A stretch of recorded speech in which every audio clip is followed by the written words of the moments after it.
Donald Trump declared that he was going to run for the presidency in 2024 yesterday. And what was my thoughts on this? So I did watch the whole entire speech. It was pretty long. I think it was like 50 minutes to an hour. And I actually watched it at 2x speed on YouTube simply because it was really, really boring and dull, I felt. But before I get into it, I just want to say, like I always say, I'm not a Republican or a Democrat. I don't believe in either party. I think both of them are controlled by the rich. And now I just want to get into a deep dive about his speech yesterday to some degree. So I will say this about Trump's speech. I felt it really lacked a lot of fire. Like, I'm not a fan of Trump, but one thing I'll give Trump is that he knows how to galvanize people. He's a fiery speaker. Just you can feel the energy and the passion whenever he gives his speeches. I actually went to one of his speeches live in person once, way back in 2016 when he came to North Carolina. You could really feel the energy in the room. Like, just this guy just knows how to fuel people. He really knows how to give off a lot of energy. He has a lot of radiance to him when he talks. I'll say this. That's what I'll give him, that he's great at it. And when I listened to his speech, it was lacking energy, as weird as it sounds. I felt it was kind of like what he would say, low energy.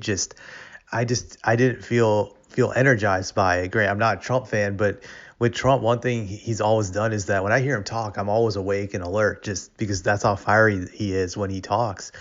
And I didn't feel like that when he was talking. I felt like I wanted to go to sleep. I wanted to hit the snooze button, but I wanted to listen to the whole entire thing so I can see, just to get a glimpse of what he's plotting for 2024 and his strategy and his marketing and how he's gonna go about it. So yeah, that's what I felt. It was really missing a lot of fire. He was very rusty. Maybe he'll pick that up as the days and weeks go by and the months go by, especially with whoever decides to challenge him in the Republican primary.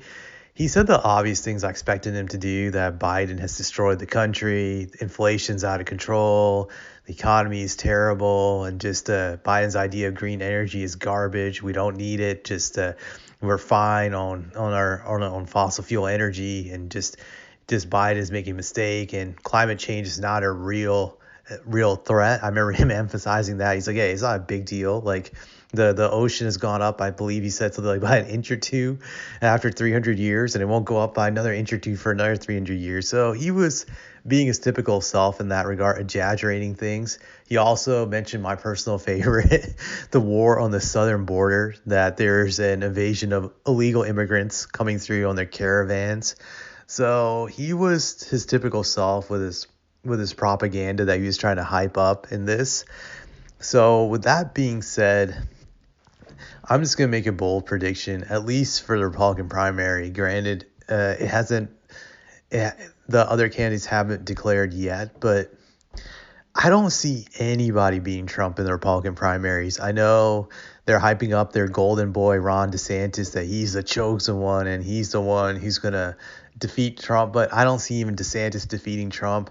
Because the problem with DeSantis, I'm going to say right now, is he's trying to imitate Trump, but he's trying to be like a nicer version of Trump, kind of like the sanitized version. He's trying to run as that type of guy. He's trying to present this image of being tough and hard and all this other stuff. But one thing I'll say, and this applies to life in general, if you're going to defeat an opponent, and this is very true in sports, you can't imitate them. You can't imitate their style when you're trying to battle them. If you're trying to imitate their style, you're going to lose. You're not going to beat them. The only way you can beat someone by imitating their style, you have to be better than them at it. And I don't think Ron DeSantis can be better at what Trump does. He can't out Trump Trump, no pun intended. That I just don't see that happening. He's not going to be able to beat Trump in a game of gaslighting and propaganda and insults. Trump is the master of this stuff. He's going to win easily. And I think the other problem DeSantis faces is that very few guys can really stand up to Trump and still look like a man and still maintain that macho image. Trump is great at emasculating guys. We saw that in 2016, what he did to all those challengers in the primary back then. For example, look what he did to Marco Rubio, calling him Little Marco. He was never the same again. And just the way he made fun of Cruz's wife just back then, this guy knows how to emasculate other guys. And one thing I'll say about these Republican voters, that they want a guy who's strong, who's masculine, who can present that image. They've always gone for that type of guy. I've seen in the past. That's who they want representing them. And you can't look like that if Trump makes you look weak and he emasculates you. So I think that's going to be the problem with DeSantis.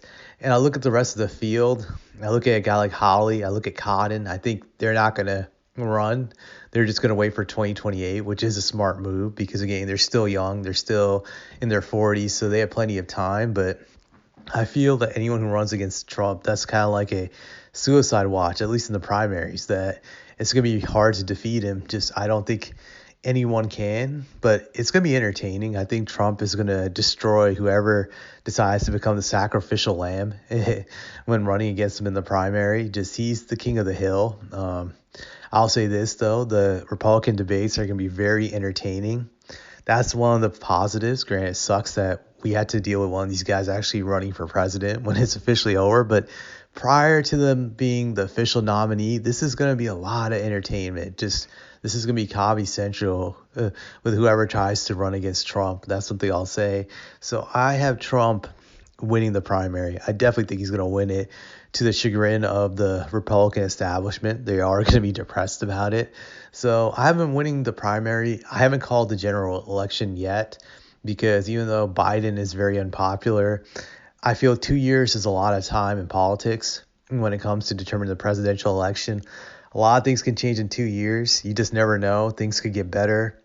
They could get a lot better in 2 years. Maybe the economy has this great recovery and inflation's under control. Granted, it doesn't look likely it's going to happen, but you just never know. Fluky things could happen in that direction that could propel Biden to win. And then again, things could get worse, and they could get a lot worse to the point where people are just going to vote for Trump over him. That could happen too, but we won't know, at least for another 2 years, how things are gonna sway. I still remember Trump way back before COVID happened. He looked like he was a shoo-in to win his second term. Everything was going great. The economy was booming. You had low unemployment, so it looked like he was guaranteed to win a second term. And then COVID happened, and it destroyed him. So things can change very quickly. I kind of view politics like weather. Just the weather can change every day. One day it can be sunny, the next day it can be raining. So you just never know. But it will be interesting. So that's the way I look at it.